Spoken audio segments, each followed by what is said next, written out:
Hey and howdy, everybody. Kathleen Francis coming to you from a warm and sunny fall afternoon here in South Central Texas. And today I want to talk about the compost. I'm using recycled materials and vegetable and fruit scraps and eggshells. I had breakfast on this paper plate earlier, and I think cashews came in this container. I put the coffee grounds and some water, and I used a scissor to cut up the banana peel, the forgotten tangerine that went bad. I crush up the eggshells, and I get it in there. I let it break down. A couple of weeks does the job, actually. I leave it outside, and I put that in the soil, which I turn over regularly. Let's go over to the compost. But first, let's talk about the fact that you wouldn't put protein in here or anything that was cooked. Okay? So, certainly not meat, certainly not spaghetti or a boiled egg. We're going to take a look at the compost itself. You'll see some projects I'm doing along the way. One of them is the shed. So, I recently turned the soil and found some other items that I hadn't cut up or broke down. They will in time. You can do what you see here. You can just throw them on top, but you want to put soil on top of that, okay?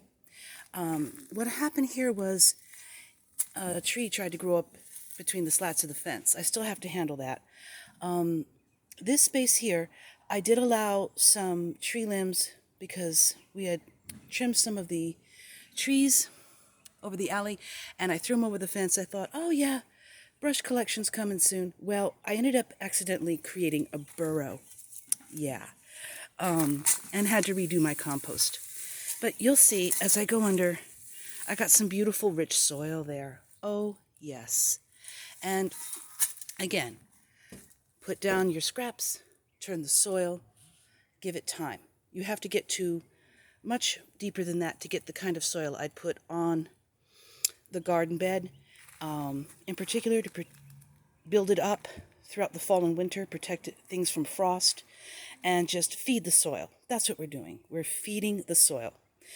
Speaking of the accidental burrow, let's go take a look at the response to that. A little backyard drama over here.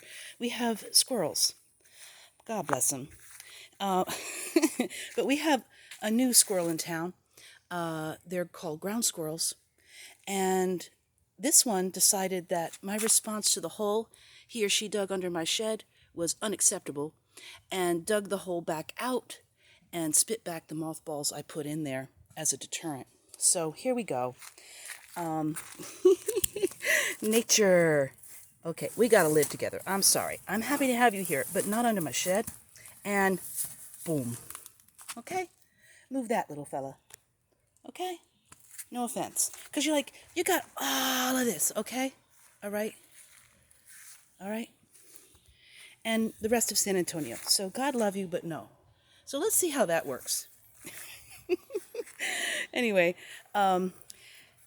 still happily growing. That's one of the benefits of being in South Central Texas all year. It's growing season all the time. And so you see the Esperanza that I trimmed back, hardy and healthy, may even flower for me one more time. I don't know. We'll see. That's fine. Always a welcome space for bees and all pollinators. Well, with that, I wish you all well. Hope these small amateur tips guide you as you explore gardening and all things nature in your yard with me.